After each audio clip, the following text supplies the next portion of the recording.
दोस्तों, ये स्थान कहने को तो एक सोने की खदान थी, किंतु वास्तव में यहाँ केवल भूख और अराजकता का ही बोलबाला दिखता था। असल में सोने के लालच ने इंसानों को इतना अधिक मानसिक रूप से गुलाम बना दिया है कि यहाँ कार्यरत इन लोगों ने अपना पूरा जीवन इस लालच की आंच में ही झोंक डाला। इन लोगों को ना परिवार की सुध रही, ना इनके लिए रिश्ते नातों का कोई महत्व बाकी रहा। बस यहाँ तो रात दिन उस चमकीली धातु यानी सोने की ही खोज चलती रही। ये वाकई में एक ऐसा स्थान था जिस पर यकीन करना मुश्किल है। इस स्थान को सेरा पेलाडा गोल्ड माइन के नाम से जाना जाता है, जो कि ब्राजील में स्थित है। तो चलिए आज के वीडियो की शुरुआत धरती पर नरक का रूप ले चुकी इसी खदान की चर्चा के साथ करते हैं। दोस्तों, वर्ष 1979 में ब्राज़ील के एक साधारण गांव के भीतर एक किसान को खेती करते समय कुछ सोने के कण प्राप्त हुए। दरअसल इस किसान का परिवार पीढ़ियों से यहां खेती कर रहा था, लेकिन अब तक वो अपने हल को जानवरों की मदद से ही खींचते आए थे। किंतु वर्ष 1950 के बाद से ही ब्राज़ील में लगातार कृषि क्षेत्रों में ट्रैक्टर और अन्य मशीनों का इस्तेमाल बढ़ने लगा, जिस वजह से खेतों की और भी अधिक गहरी जुताई संभव हो पाई। और इसी गहरी जुताई की वजह से किसान को लगा कि उसके खेत में काफ़ी मात्रा में सोना बिखरा पड़ा है। इन किसान का नाम जेनेजिया फेरेरा डे सिल्वा था और जल्द ही उनके खेतों में सोना मिलने की खबर पूरे ब्राज़ील में फैल गई। जांच शुरू हुई तो ये पता चला कि न सिर्फ डिसिल्वा के खेतों में बल्कि आसपास के अन्य किसानों के खेतों में भी सोने की मौजूदगी थी, यानी ये पूरा हिस्सा ही सोने की खदान था। इसके बाद वही हुआ जो होना था। बड़े उद्योगपतियों ने पैसों का लालच देकर किसानों से उनकी ज़मीन को खरीदा और सोने की इस खदान में खुदाई चालू हो गई। यानी इसके बाद यहाँ सब कुछ बदल गया। कभी खेतों में पक्षियों के झुंड से चहचहाने वाला ये स्थान अब इंसानों की भारी भीड़ से भर चुका था। यह मैं आपको एक मजेदार बात बताता हूँ। अधिकतर सोने की खदानों में काम करने वाले व्यक्तियों के लिए कोई तनख्वाह नहीं होती, बल्कि इन श्रमिकों को एक अन्य लालच दिया जाता है। उनसे बोला जाता है कि उन्हें पूरे सप्ताह काम करना है और सप्ताह में किसी भी एक दिन वो अपने द्वारा खोजे गए सारे सोने को अपने साथ ही ले जा सकते हैं। मतलब एक दिन का सोना अपने पास रखकर बाकी 6 दिनों का सोना जमीन के मालिकों को देना होता है। और ये एक दिन का लालच ही श्रमिकों को अधिक मेहनत करने के लिए उकसाता है। हर कोई हर दिन ज़्यादा से ज़्यादा सोने को खोजने हेतु जुट जाता है, ताकि अधिक सोना मिलने पर वो उसे अपने घर ले जा सके और अमीर बन सके। यानी सेरा पेलाडा की इस गोल्ड माइन में इंसान चींटियों की झुंड की भांति मंडराने लगे।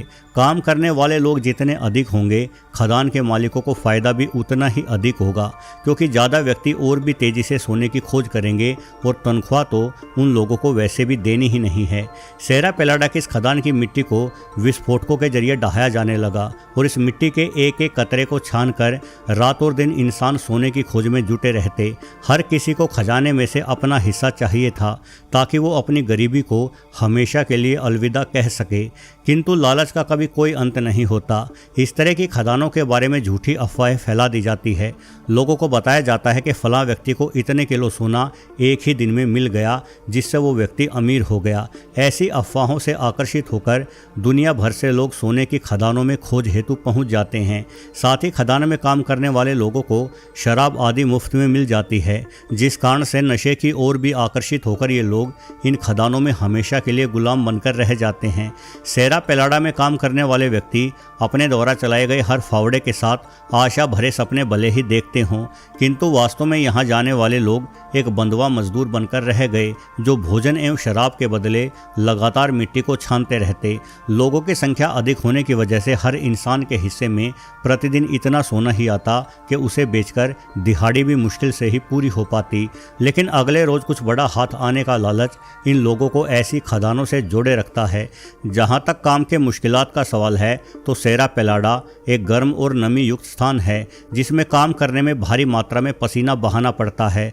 खदान में नीचे उतरकर मिट्टी बोरियों में डालकर और उस बोरी को वापस अपनी कमर पर डालकर श्रमिकों को फिर से ऊपर की ओर चढ़ना पड़ता है।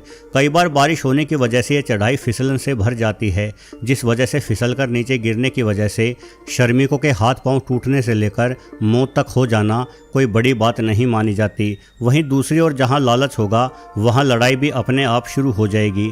अक्सर यहां मिले सोने के कारण 2 श्रमिकों के मध्य में लड़ाई होना बिल्कुल ही सामान्य समझा जाता था। ये लड़ाई इतनी सामान्य होती कि कई बार दो गुटों के आपस में भिड़ जाने के बावजूद भी बाकी के लोग बीच बचाव तक नहीं आते, बल्कि चुपचाप अपना कार्य करते रहते थे। एक सबसे बड़ी समस्या ये है कि सोना अक्सर अन्य कई धातुओं के साथ यौगिक के रूप में पाया जाता है। सोने में मुख्य रूप से मरकरी की मिलावट होती है, जिस वजह से सोने को गर्म करते हुए मरकरी को पिघलाकर अलग करना होता है। एवं मरकरी बेहद ही विषाक्त पदार्थ है, यानी जहां सोने की खदान होती है वहां पर्यावरण को नुकसान बेहद अधिक होता है। सोने की खदान में कार्य करने वाले श्रमिक अक्सर मरकरी के दुष्प्रभाव के चलते हृदय और फेफड़ों से संबंधित बीमारियों का शिकार हो जाते हैं। 80 के दशक के मध्य तक सेरा पेलाडा की इस खदान में सोने की मात्रा बेहद कम बची।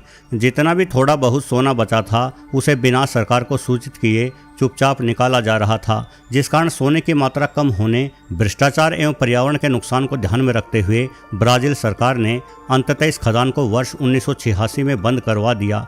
हालांकि अभी भी कुछ लोग अवैध रूप से यहाँ खनन करते हुए देखे जा सकते हैं। इस खदान में कार्य करने वाले लगभग 40% लोग आगे चलकर दमे जैसी बीमारियों का शिकार हो गए। यानी सोने की कीमत का लालच इंसानों के स्वास्थ्य को बहुत महंगा पड़ता है। किंतु दोस्तों, यदि हम ब्राज़ील से दूर इंडोनेशिया का रुख करें तो यहाँ वर्तमान में भी और भी अजीब मामला दिखाई देगा। इंडोनेशिया में कुछ लोग एक ऐसे रासायनिक तत्वों की खोज में अपना जीवन नष्ट कर रहे हैं जिसे कहने को तो डेविल गोल्ड यानी शैतान का सोना कहा जाता है, किंतु इस सोने की कीमत कुछ भी विशेष नहीं है। यह रासायनिक तत्व असल में सल्फर के नाम से जाना जाता है, जिसका इस्तेमाल कार बैटरी, रासायनिक उर्वरक एवं ऑयल रिफाइनरी जैसे अनेकों कार्यों के लिए किया जाता है। यहाँ तक कि आपके द्वारा इस्तेमाल की जाने वाली चीनी भी सल्फर के इस्तेमाल की वजह से ही इतनी सफ़ेद दिखाई देती है। सल्फर को डेविल्स गोल्ड इसलिए कहा जाता है क्योंकि रंग के मामले में ये होता तो कुछ हद तक सोने जैसा ही है, लेकिन इसे प्राप्त करना शैतान के घर में हाथ डालने जैसा ही मुश्किल कार्य है। वस्तुतः सल्फर को खोजकर निकाल पाना स्वास्थ्य के लिए एक बेहद जोखिम भरा कार्य माना जाता है।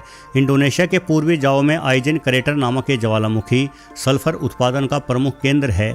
इस ज्वालामुखी में से कई प्रकार की जहरीली गैसें निकलती है, जिनका सामना करते हुए ही सल्फर तक पहुंचा जा सकता है।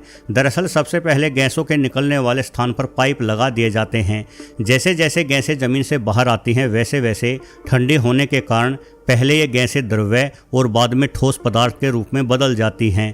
ठोस होने के बाद ये गैसें असल में सल्फर के रूप में बदल चुकी होती हैं, जिन्हें अब पाइपों से अलग करने का मुश्किल कार्य कामगारों द्वारा किया जाता है। जरा सोचें कि गर्म गैसों का जहर उगलते ज्वालामुखी के मुहाने से किसी पदार्थ को प्राप्त करना कितना अधिक जोखिम भरा कार्य होगा।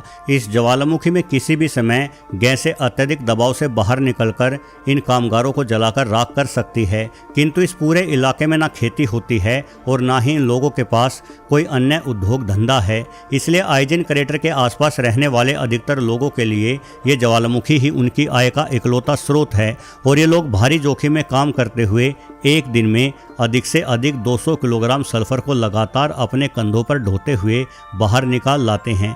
उसके बाद ये लोग दूर शहरों में जाते हैं जहां इस सल्फर को बेचा जा सकता है। 200 किलो सल्फर की कीमत इन लोगों को करीब 75,000 से 1 लाख इंडोनेशियाई रुपयों के रूप में मिल जाती है। अब शायद आपको लगा होगा कि चलो अपनी जान जोखिम में डालकर सल्फर निकालने का काम करने के बाद इन लोगों को कीमत तो अच्छी खासी मिल जाती है, लेकिन वास्तव में 1 लाख इंडोनेशियाई रुपयों का मूल्य मात्र $7 या कहिए कि लगभग 600 भारतीय रुपयों के बराबर ही बैठता है।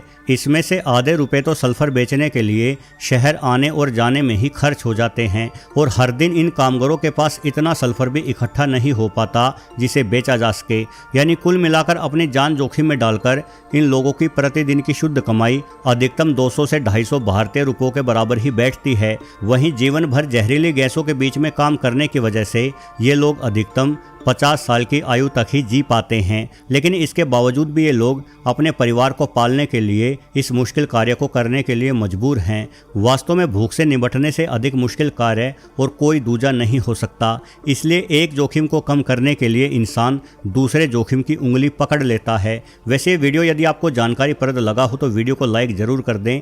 पहली बार चैनल पर आने की स्थिति में सब्सक्राइब बटन भी अवश्य दबाते जाएँ। अंत तक वीडियो देखने के लिए आपका बहुत बहुत धन्यवाद।